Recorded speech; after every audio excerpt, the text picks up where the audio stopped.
I tried beating this Pokémon Emerald Rom Hack with only Grass Type Pokémon, but it was much harder than I initially expected. Please don't die. It shouldn't. We have Reflect up. It shouldn't die. Like what? Before we get to how I rage quit this game, Honestly, what the is the AI behind this? I'm quitting. I'm done. let's see how we got there. In the lead up to Gym 4, we wiped 4 times. Once to a single Fearow, then to a Rhyhorn, then to a double battle outside of Meteor Falls, and finally to Flannery, the 4th gym leader. I wasn't going to let this happen again. I stepped into the steam-filled gym, led by Flannery, to go for our second attempt against what I thought was the hardest gym of the run. I let out with Omelette the Execute, which had an ability called Reflector, which makes it reflect every special move from the opponent and shoots it back at the enemy. I reflect and overheat, but realize I'm not going to beat this camera up like this. So I switched safely into Jumpluff, who in this game has super buffed stats, which makes it a very good defensive option, and it gets crit by overheat. Here we go again. After some tactical switching, the camera up eventually dies to Leech Seed damage, and out comes Flareon. After whittling it down with Leech Seed, the Flareon takes out my Parasect with a Flame Wheel. Execute barely lives another Flame Wheel while it sets up Reflect. Flareon also goes down to tactical Leech Seeding, and I send out Ludicolo, who is half water type. This should be doable, right? Charizard comes out and kills off the Ludicolo with yet another critical hit. Is this what my day is going to be like? Lettuce the Grovyle goes down too. Omelette has no answer to a super effective 75 base power wing attack. Lastly, the Charizard takes out my poor Celebi and hands us our 5th whiteout. Don't worry, I am disappointed too. I went back into the gym, this time with a more thought out strategy. When I started this battle, something felt different right off the bat. I felt more in control than in the previous fights with Flannery. I PP stole the camera up out of overheat with Execute, and with Jumpluff still being alive this time, I could send it in safely as the camera up only had Magnitude as an attacking move left. Camera up dies and we're in a much better spot than we were before. Flareon chooses not to use Flame Wheel and Execute for some reason, but instead wastes overheat PP. It's eventually taken out by Brownie the Ludicolo. I was able to set up my defense stat with Flower Guard on Ludi, and was able to stall out the Charizard, who died to Whirlpool and Solar Power damage. Finally, there was Torkoal. None of my Pokemon died yet in this fight. Could this be it? Could we finally beat Flannery? Torkoal's first sun-boosted overheat barely doesn't take out my Ludicolo, but after the special attack drops, Torkoal doesn't stand a chance anymore, and Ludi can take it out with Whirlpools. Oh, we beat Gym 4! 2 whiteouts, but the second time, no deaths. I received the 4th badge from Flannery and moved swiftly on. After that insanely hard battle, it was time for some more casual stuff. I explored a totally new area in Altered Emerald called Pie Canyon. Here, you can find some cool items by doing puzzles, and we managed to get the TM for Meteor Beam, a crazy powerful rock-type move that can be learned by Meganium. After that detour, we move on to Gym 5, where our dad awaits us. Dad starts off with a slacking that kills my Meganium with a critical hit through Reflect. Not a great start to this battle. We almost take out the slacking, but Dad hits us with the bait and switch as he sends out Togetic, which isn't even a normal type Pokemon in this game, but fairy flying. I call bullshit. The Togetic then proceeds to shoot flames out of its mouth and critical hits my Grovyle with it. It barely lives. Time for me to switch. Togetic seems more difficult than I expected, and Parasect needs to switch out too. Ludicolo eventually kills off the Togetic, but not without some struggle. Slacking comes back in, but it's still sleeping, so we can easily take it out with a Whirlpool. Porygon is Dad's 3rd Pokemon, and it does some insane damage with Dry Attack to Ludicolo, and even manages to take out my Celebi with it. Grovyle luckily is fast and strong enough to take out the Porygon. The last Pokemon on his team is Snorlax. I decide to get in some damage with Grovyle, but in turn have to sacrifice her. Luckily, we did enough damage for Breloom to take out the Snorlax with a single Mach Punch. That's Gym Badge 5, and we're absolutely steaming through now. At this rate, we'll have this game beat in no time. It's almost as nothing can hurt us anymore and nothing will go wrong at all. After this gym, we have lots to explore. We do the whole New Morville thing where we get the TM for Thunderbolt from Watson. Then we surf over the river in Route 118 and have a chat with Stephen. He tells us to do something over at the Weather Institute or something. Honestly, at this point, I was just skipping over the story as it seemed very similar to normal Emerald. We then move on to a new area in this game, which is called the Forest Rapids. This is the area above the river on Route 118. I always felt like this river was underutilized in the original game, so I'm glad the Rom Hack maker Luma made a cool little area from this. In this area, we catch Tropius and Ivysaur and add them to the team. We named them Bananas and Cucumber, sticking with the nickname theme of foods. I also ran into a bird catcher that led with a Fearow.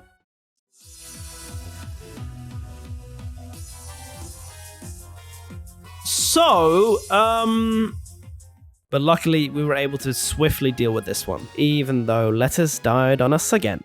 What a surprise. We make our way closer to the Weather Institute when all of a sudden our rival May walks up to us and wants to battle. Wait, I thought she was only supposed to do this after the Weather Institute? Well, here goes nothing. Our now evolved Sceptile makes easy work of Azumarill and Victreebel, but gets caught out by May's blaze-kicking Blaziken. Luckily, I've been able to teach Ludicolo Surf now, and we defeat May without too much trouble. We make it to the Weather Institute, and I notice there are no Aqua Grunts on the bridge, keeping us from going to Fortree. In this game, you're blocked a little differently. There's 2 Kecleon blocking the path, and when you try to pass them, you open up your map, and it tells you there must be another way to get to Fortree, past Mount Pyre, that is. Before we take the long trek all the way around to Fortree, we easily take care of Team Magma and Aqua in the Weather Institute, and we receive the cast form from the Professor, which has the move Sandstorm.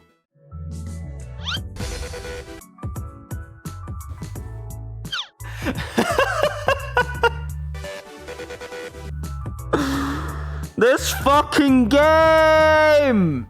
After beating the evil teams, we set foot for a long journey to Fortree City. Route 123 has been changed in this game. This time, the ledges won't keep you from traversing the route from left to right. We fight a couple of trainers here, but that's about it. We surf past Mount Pyre, as we will get back there later after we beat the 6th gym. On the way to Fortree, we bump into Steven, who gives us the Devon Scope so we can get rid of those pesky Kecleons that were blocking the way earlier. Steven makes us battle one of them and praises us for our intriguing battle style. Let's go, Kecleon, bye. My battle style is intriguing. I know, thank you. Before we reach Fortree City, we encounter something quite weird. Chat, look at this amazing tree. What a super cool tree this is. I wonder if there's anything behind this amazing looking tree. It's Ninja! Chat, we found Ninja in Pokemon. What? Holy shit! After that strange encounter, we finally reached the city of the 6th gym, Fortree. After some grinding and team building, we enter the Flying Type Gym. This gym was also on my radar for being potentially quite hard because of Grass's weakness to flying moves, but what happened was the complete opposite. None of the trainers in the gym actually hurt my team. I breezed through them all without letting any of my Pokemon die. Then, we got to Winona, the gym leader of Fortree City. She leads off with Swellow, and I send out Meganium, in the hopes of setting up a Reflect to combat the physically strong flying types. But Swellow is faster and takes out Meganium in one shot with Brave Bird. This is a terrible start. I send out Tangrowth, which is one of the possible added evolutions in this game, and it has great defensive stats. So we're able to tank Swellow's attacks and take it out. Winona sends out her second Pokemon, Jumpluff. We know that it's been buffed in this game, so this won't be super easy. Tangrowth gets off a Toxic, and we're able to switch out and stall the Poison Jumpluff as Ludicolo recovers its health back. Mantine comes out, and we PP stall it out of Aero Blasts, and then proceed to take it out with Rain-boosted Surf attacks. Skarmory is no match for Ludicolo with Surf and Rain, and out comes Winona's ace, Altaria. But after some terrible luck with getting fully paralyzed 3 times in a row and Surf not doing nearly enough damage as I wanted it to, I needed something to change. I decided that my best bet was to sacrifice Ludicolo to get a safe switch into Tropius so I could use my Dragon type move to kill the Altaria. Why did you miss? What? How did you miss? It's Fairy type!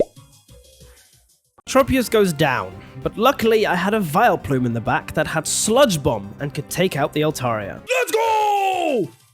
That's 6 badges, baby. Next up is more Team Magma and Aqua battles, but not before we catch our Roselia and name her Artichoke. We then move into Mount Pyre and fight the small gauntlet of grunts. After they're beaten, we move on to the Magma hideout in Jagged Pass. This hideout is actually fully changed from the original. The layout is still roughly the same, but there's a gimmick. Infiltrating this hideout is a full-blown stealth mission, where if you get caught by a grunt, they battle you. And after the battle, they kick you out. And after they kick you out, you just gotta try sneaking past them again. Luckily, my stealth level is 100, and I easily sneak past all of the grunts. We don't get caught by these, ever. We are poggers, as the kids say. No! We easily defeat the grunt, and after we get kicked out, we actually sneak past them this time. We get to the end of the gauntlet where Admin Tabitha is waiting for us. This guy luckily doesn't kick us out after we demolish his team with Ludicolo. Then it's time to confront Maxi, who still wants to save the world from climate change by making Groudon angry or something. Honestly, the story has already escaped my mind at this point. Maxi is upset I foiled his plans and forces me into a battle. He sends out Mighty Hyena against my Vileplume. Vileplume takes it out in a 1v1 as Maxi replaces the Mighty Hyena with a Crobat. Crobat does big damage to Vileplume, and we need to switch out. Ludicolo comes in and barely doesn't kill the bat with a Surf. We then get taken out by a vicious cross poison. Not ideal. Stupidly, I send out Meganium, forgetting he's Grass Fairy in this game, and 4 times weak to cross poison. Meganium dies too, and I start to sweat. Jumpluff is able to come in and defeat the Crobat due to a lucky miss. Maxi sends out a Houndoom, who does insane damage to Jumpluff. I decide to sacrifice the Jumpluff after doing a good chunk of damage, and then send in Parasect, who, to my surprise, was faster than the opposing Houndoom. I was able to get off a Spore and put it to sleep. I send in Vileplume to finish the Houndoom off, and this happens.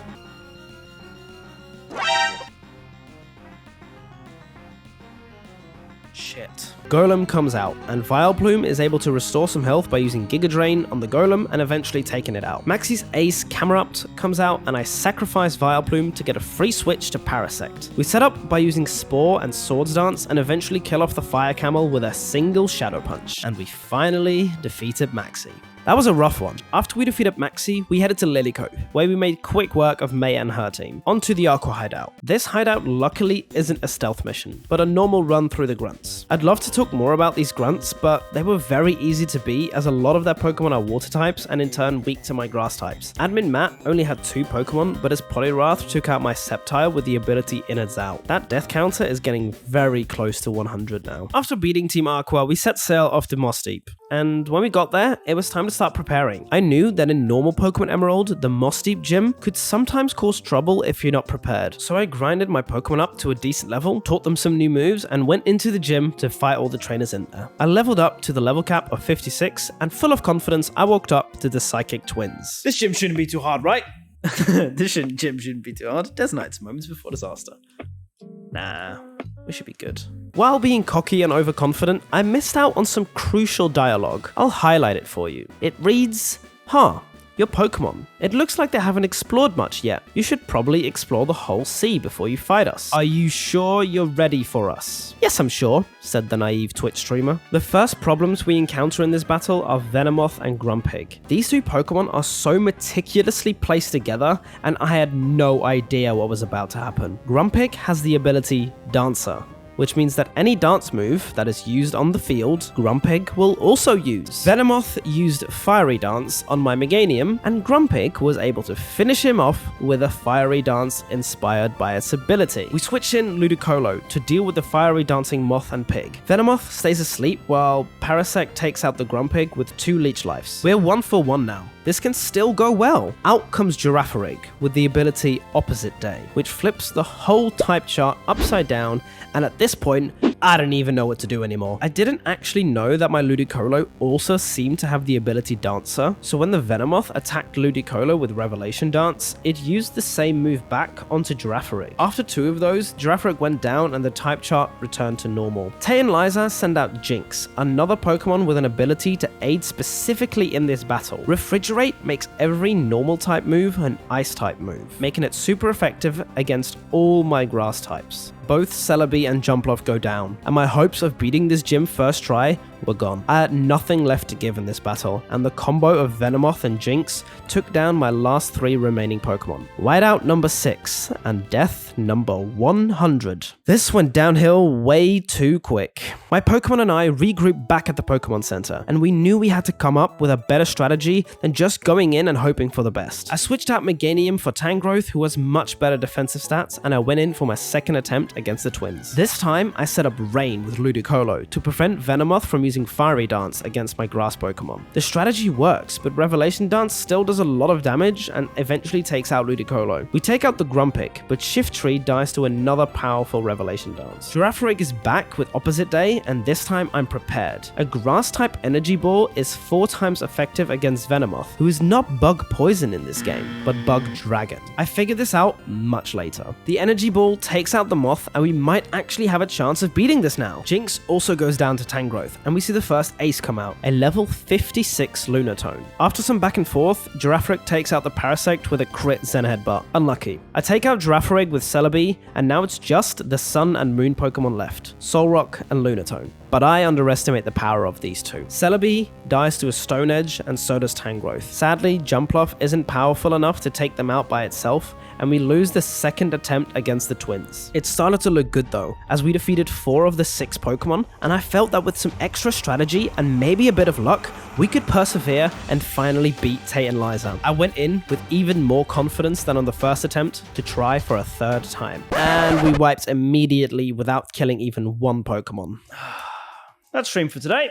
I decided I needed some time to recoup and rethink my strategy for this fight. So I returned a couple days later with a fresh mindset, eager to finally get our 7th gym badge. That eagerness was only short-lived. I went in with a new strategy and some other Pokemon, but I wiped again. The next attempt wasn't better. There's no point. There's no point in this fucking fight. There's no fucking point. What the fuck? In the words of DJ Khaled, another one. 11 whiteouts total, and my will to continue was dwindling fast. I had one more attempt in me, so after another quick team change, I went in, and it went a little like this. Shall we? Let's. So switch Sunflora out into Jumpluff, Gastro Acid the Grumpig. I am fast. Why does it Fiery Dance? Why does it Fiery Dance now? Like, what is the AI behind this? Honestly, what the fuck is the AI behind this? It was fucking stupid.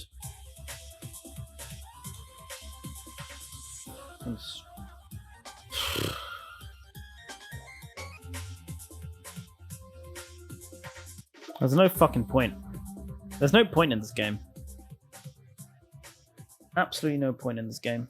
There is no fucking point in this game. I'm quitting. Like, there's zero chance to beat this game. Honestly. There's zero fucking chance. I'm done.